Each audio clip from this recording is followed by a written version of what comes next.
Rubber gloves are the most elastic and resilient type, as well as biodegradable. They also provide the highest level of protection against viruses. The world uses an estimated 100 billion rubber gloves each year in the medical business alone. To produce this kind of quantity, large factories will produce up to 45,000 rubber gloves per hour, which obviously increased during COVID. So, how rubber gloves are made? Let's know.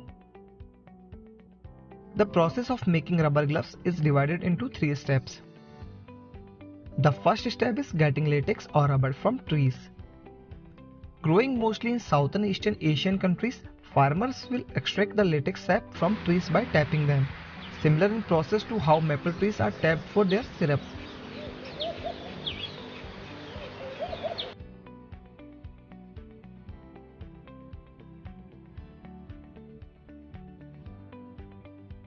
In production facility, various compounds are added to the sap that add to the latex ability to stretch and stabilize the material.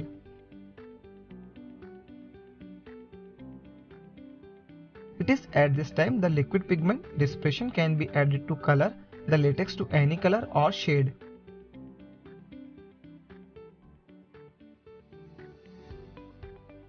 The second step is production of rubber gloves.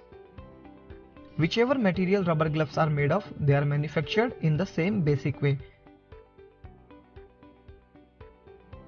The production process starts by sanitizing ceramic hand molds. That process alone is quite fascinating. In the beginning of this process, you witness hand-shaped ceramic or aluminium molds on a conveyor, which are dipped in wash tanks with hot water and chlorine or bleach and then dried.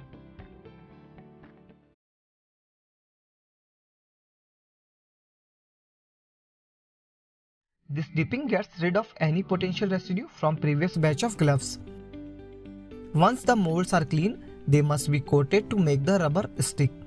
To accomplish this, the molds are dipped into a mixture of calcium nitrate solution, which will coagulate the rubber, and calcium carbonate, which is a lubricant to keep the gloves from sticking to the mold too much.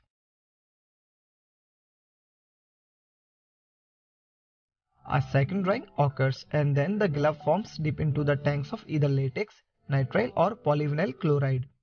This is when the process begins to differ since the materials must be processed differently.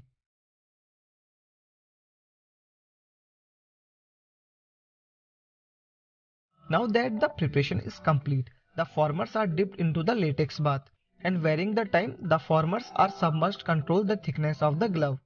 Once the forms are out, they spin to remove excess rubber and then are washed in hot water and chlorine again.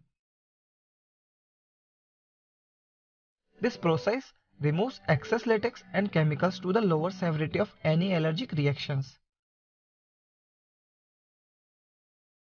The next part of this process is to vulcanize the latex. Vulcanizing is crucial to the process as it is what gives latex its elasticity, and the gloves are also dried during the process.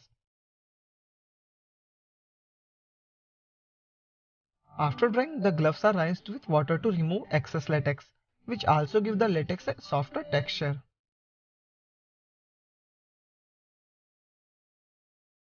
The third step is testing and shipping. Gloves then may undergo chlorination or polymer coating to make them easier to put on and take off.